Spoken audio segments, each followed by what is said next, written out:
Bonjour, je m'appelle Florence Zink, Flo Zink de mon nom d'artiste. Et donc je suis à la fois professeure d'espagnol au lycée Jean Drouin à Paris, après une longue carrière de remplaçante, et également chanteuse. Alors l'activité de chanteuse, je l'ai développée assez tardivement, il y a à peu près une dizaine d'années. Parce que mon désir premier, c'était d'être comédienne. Donc je me suis longtemps formée au théâtre. Euh, mais très vite, j'ai été aussi tiraillée parce qu'à l'âge de 15 ans, en Alsace, lorsque j'ai commencé à apprendre l'espagnol, j'ai eu un coup de cœur pour cette culture, cette langue qui a résonné très fort en moi. Et donc, j'ai choisi de faire des études d'espagnol. On peut dire que c'était un choix de raison, même si j'étais passionnée par cette langue et que vraiment j'ai étudié avec ferveur, on peut le dire. Et en même temps, j'avais une énorme frustration parce que j'avais aussi envie de faire de la scène. Alors j'en avais fait déjà en amateur, donc autour de 18 ans. J'avais fait partie de troupes amateurs et notamment les tréteaux de Haute-Alsace à Mulhouse, où j'avais fait mes premiers pas sur scène, et qui avaient été des expériences vraiment formidables. Et puis j'étais partie aussi en Espagne pour enseigner l'espagnol, pour enseigner le français, pardon, en tant qu'assistante. J'avais eu un poste à l'université de Pamplune et j'ai eu la grande chance d'avoir un emploi du temps assez libre pour pouvoir en même temps suivre des cours de théâtre à l'école de théâtre de Navarre. Et là, c'est vrai que je me suis retrouvée vraiment entre ces deux passions à ne pas savoir qu'en faire. Et lorsque j'ai eu mon concours, c'est vrai que j'étais heureuse d'aller à Paris parce que je me suis dit, bon, je vais enfin pouvoir me former dans une école de théâtre en France, à Paris, parallèlement à mon travail. Alors, j'ai commencé à enseigner pas avant de me retrouver sur une scène, puisque j'avais fait du théâtre amateur avant. Lorsque j'ai commencé à enseigner, oui, je suivais une formation professionnelle le soir. Euh, et d'ailleurs, cette école que j'ai faite, qui s'appelle l'école Charles Dulin, elle a été très importante pour deux choses. La première, c'est que la première année que j'ai passée en tant qu'enseignante à Paris, enfin dans la banlieue parisienne, ça a été terrible. Quand on a juste une petite année de formation derrière soi et qu'on se retrouve dans un collège ZEP, c'est traumatisant. Pour moi, ça a été une année douloureuse parce que j'étais pas armée face à la violence des élèves, à leur agressivité, et puis je n'étais pas du tout non plus soutenue par l'équipe administrative. Et de suivre parallèlement une formation professionnelle de théâtre, ça a été salvateur pour moi. Ce qui fait que je me suis arrêtée 15 jours suite à l'agression d'une élève, mais j'ai quand même tenu l'année entière parce qu'il y avait cette formation qui me tenait. Et puis la deuxième chose importante que m'a offerte cette école, c'est la rencontre avec l'écriture. Parce que je savais que j'avais la capacité de jouer, l'énergie, mais je ne savais pas que je pouvais écrire.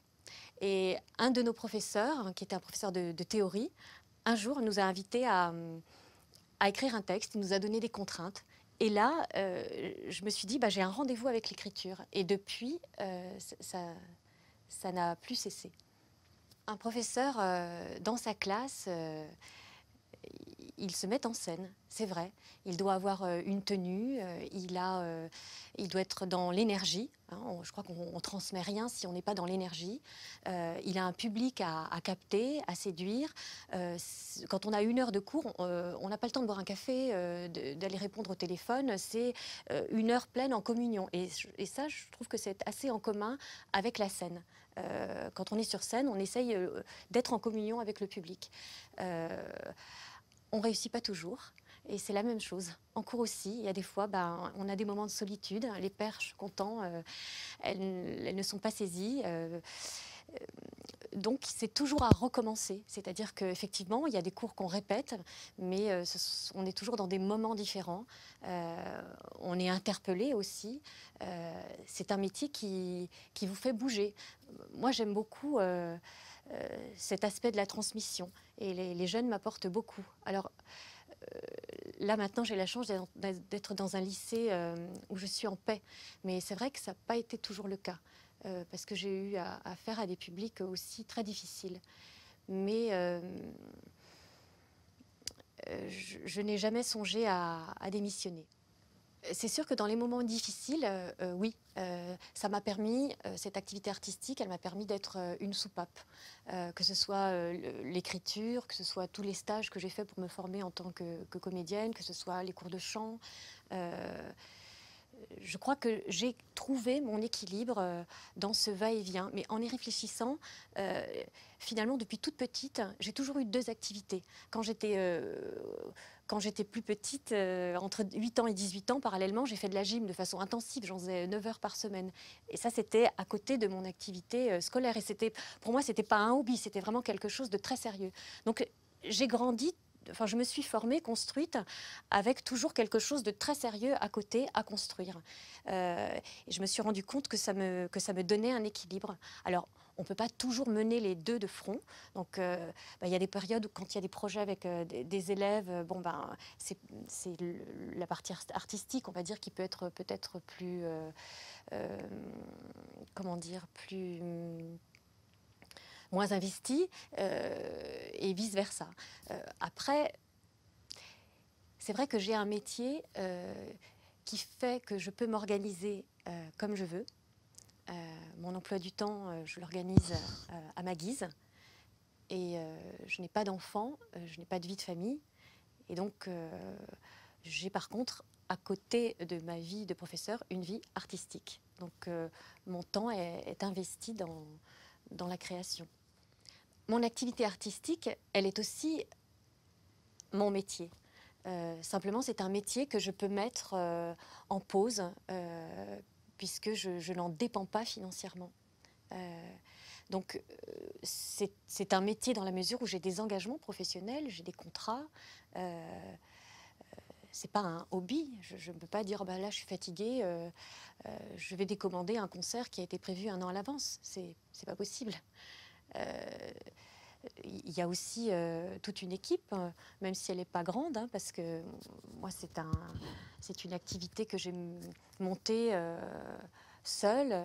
J'ai une association partenaire qui s'appelle Les Petites Planètes, qui gère nos cachets. Je fais partie d'un collectif d'artistes aussi, mais comment dire, en effet, on pourrait penser que le métier d'enseignant, c'est le métier sérieux, et le métier de chanteuse, c'est le métier de saltimbanque. Mais, et c'est un métier de plaisir, certes, mais il y a aussi des contraintes. Et c'est pour ça que... alors je me les impose, ces contraintes, parce que elles sont nécessaires aussi pour ma créativité. Par exemple, pour écrire des textes, moi j'ai besoin de m'imposer des contraintes. Par contre, j'ai la liberté de créer. Et ça, c'est très important. C'est-à-dire que je ne dépends pas du désir de quelqu'un d'autre. On ne me force pas à créer. C'est-à-dire que je crée lorsque je l'ai choisi. Alors, il se trouve que c'est vital pour l'instant pour moi de m'exprimer à travers ce biais-là. Mais je choisis cette contrainte. Personne ne m'y oblige. Et je ne veux pas me trouver aux abois, être obligée de créer parce que je suis aux abois financièrement ou économiquement. Donc, c'est vrai que le métier d'enseignante, il me permet cette liberté-là. Après, le métier d'enseignante, il me ressource aussi parce qu'il me permet d'être en phase avec la vraie vie aussi, de ne pas être dans une bulle. Et j'y apprends beaucoup de choses. Donc, pour moi, c'est un équilibre. Ça a été un tiraillement pendant longtemps parce que je me disais à moi-même qu'il fallait que je choisisse, absolument. Qu'il fallait que je choisisse entre l'enseignement ou l'activité artistique, voilà, qu'il fallait absolument se donner corps et âme à l'une ou l'autre, sinon c'était voué à l'échec. Et encore plus pour le métier artistique. Et en fait, grâce à une analyse que j'ai démarrée, un travail d'analyse que j'ai démarré autour de 30 ans, de l'âge de 30 ans, eh bien, j'ai réussi à trouver la réconciliation entre ces deux activités. C'est-à-dire que j'ai compris que plutôt de les mettre l'une contre l'autre, d'être tout le temps en train de réfléchir à ce choix, et le choix, ça fatigue, comme je vous l'ai dit, eh bien, j'ai essayé de m'apaiser en me disant que j'allais mener ces deux activités ensemble, à leur rythme. Et finalement, comme j'ai commencé tardivement la chanson, comme je n'ai pas de label, je n'ai pas de distributeur, je n'avais pas non plus à rêver de façon démesurée à une carrière. C'était aussi envisager les choses de façon peut-être plus humble, plus à mon rythme. Non, je n'aurais pas refusé le succès s'il était arrivé. Mais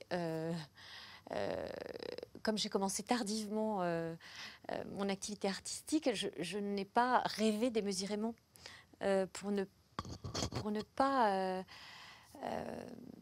être déçue, pour ne pas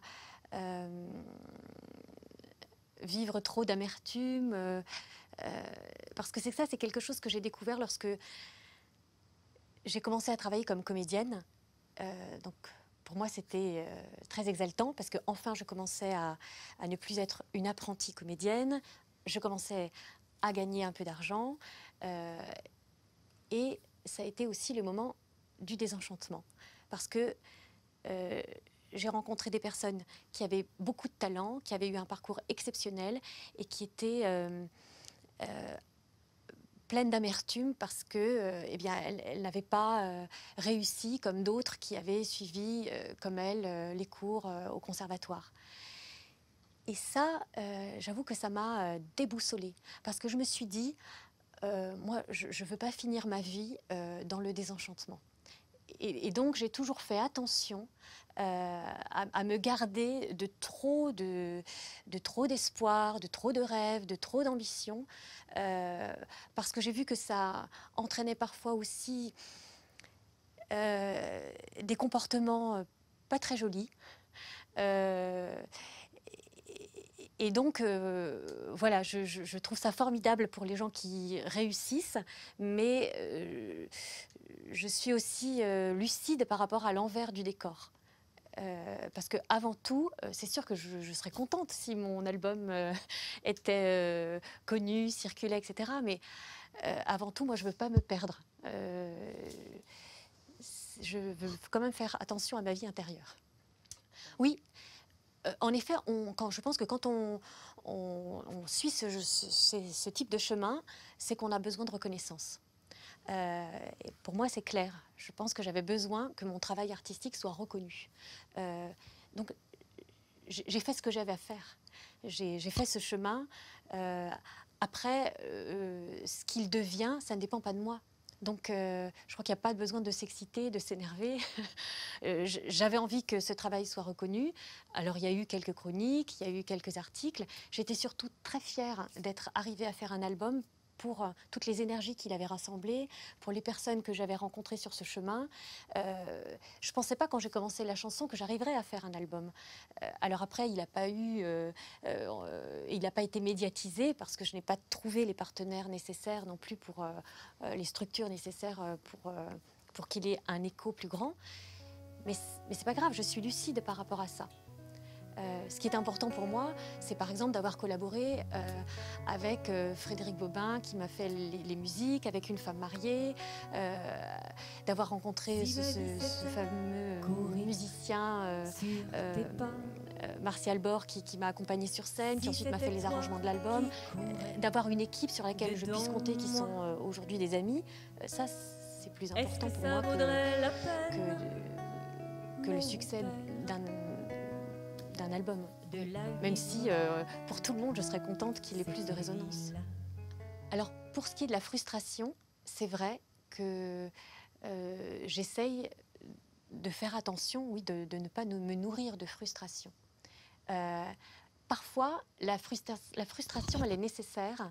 Par exemple, lorsque je ne peux pas me consacrer suffisamment à mon activité, qu'elle soit l'activité d'enseignante ou l'activité de chanteuse. Ça crée de la frustration. Mais pour moi, c'est une bonne frustration parce que c'est une frustration qui crée de la tension et qui crée du désir. Et donc, ça m'oblige à m'organiser, ça m'oblige à être plus efficace. Et puis, ça veut dire qu'il y a toujours cet élan qui est là. Donc, quelque chose de vivant. Hein, je ne suis pas dans ce qu'on appelle l'acédie. Hein, c'est cette paresse du cœur qui peut nous surprendre dans nos vies. Donc, la frustration, dans ce sens-là, oui, je pense elle peut être positive. Mais la frustration, amertume, ça, non, j'en veux pas.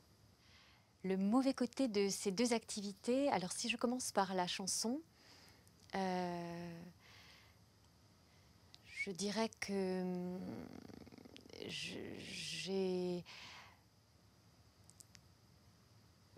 à nouveau, comme ce que j'avais découvert dans le milieu du théâtre, je me suis un peu méfiée de certaines relations. Et c'est vrai que du coup, très vite, j'ai pu trouver refuge dans les collectifs de chanteurs dont je fais partie. Donc il y a les Beaux Esprits, où c'est juste un groupe de chanteurs amis qui partagent des scènes, voilà, où on crée des spectacles. Il n'y a pas d'histoire d'argent, de production. Enfin, c'est comme un cocon. Et puis, il y a cette autre association partenaire qui gère nos cachets, mais où, là, on est plusieurs artistes féminines. Et du coup, j'ai mieux compris pourquoi on dit que dans les milieux artistiques, c'est difficile de pénétrer des équipes. Parce qu'effectivement, il y a quelque chose de tellement dur qu'une fois qu'on a rencontré des gens de confiance, ben, on a envie de rester collés serrés et de faire de la route avec eux. Donc, oui, je pense que ce qui est difficile, c'est au début, c'est de savoir cerner à qui on a affaire. Ça, je trouvais ça compliqué. Et puis ensuite, quand on est comme moi en autoproduction, bah, c'est de devoir démarcher. C'est-à-dire de devoir soi-même prendre son téléphone, appeler. J'ai dû faire aussi un travail d'analyse pour accepter cette démarche, savoir comment la prendre. Parce qu'on a affaire en face à des gens qui sont submergés de demandes. On n'est pas les seuls à toquer à leur porte, donc il faut aussi comprendre les portes qui se ferment ou qui tardent à s'ouvrir. Donc c'est tout un travail, un cheminement.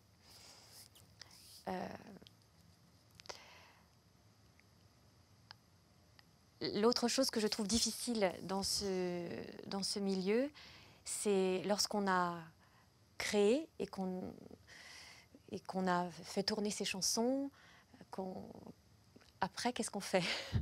C'est-à-dire comment on accepte le moment où ça se pose, puisqu'on est toujours en activité.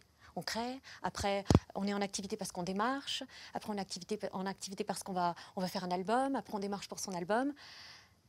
Et puis à un moment, bah, ça s'arrête. Et c'est le moment du renouvellement. Et donc il faut accepter qu'on ne va pas forcément pouvoir se renouveler tout de suite. Que peut-être que pour se renouveler, bah, il faut aller chercher ailleurs, se mettre en pause, se mettre en retrait. Donc c'est-à-dire disparaître un peu des réseaux sociaux, disparaître du circuit. Et ça, c'est pas facile. C'est à nouveau un travail d'humilité, mais je trouve aussi d'honnêteté par rapport aux gens à qui on transmet des textes. C'est-à-dire que c'est pas juste transmettre des textes pour les transmettre, c'est parce qu'on a vraiment quelque chose à dire. Donc si à un moment donné on n'a plus rien à dire, c'est accepter d'aller se ressourcer. Maintenant, pour le métier d'enseignante, dans mon parcours, ce que j'ai trouvé difficile, c'est les classes où il régnait beaucoup d'agressivité et de violence. Ça a été très difficile.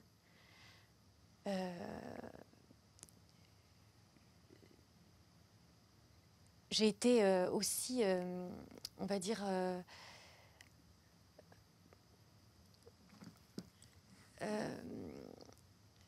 j'ai eu la chance finalement en fait, j'ai dit en présentation que j'ai fait une carrière de remplaçante.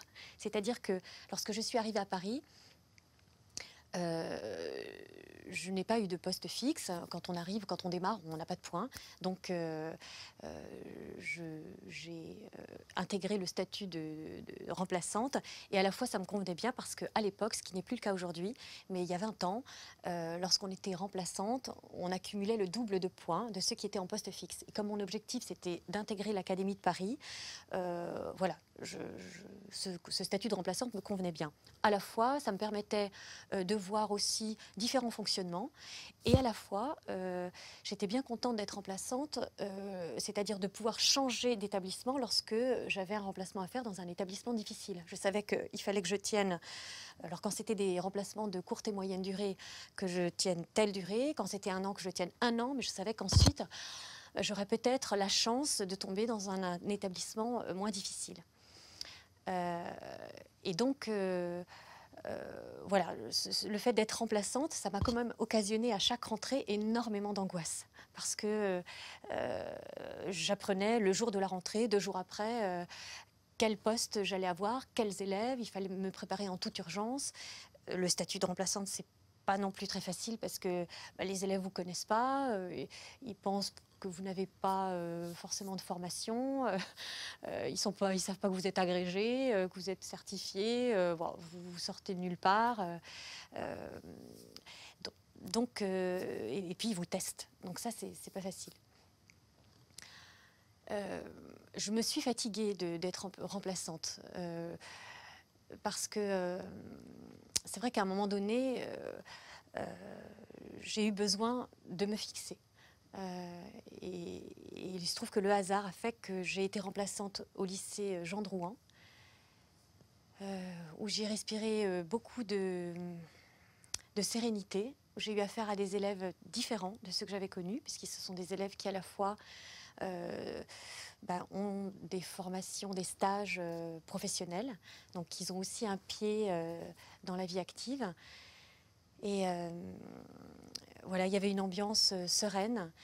Et il se trouve qu'à ce moment-là, il y avait un poste qui se libérait. Et au bout de 18 ans, après 18 ans de cette vie de remplaçante, je me suis dit, c'est peut-être le moment de me poser. Voilà. Alors, est-ce que je préférerais avoir les palmes académiques ou enregistrer un album, un deuxième album? Pour moi, la réponse est claire. Je préférerais enregistrer un deuxième album.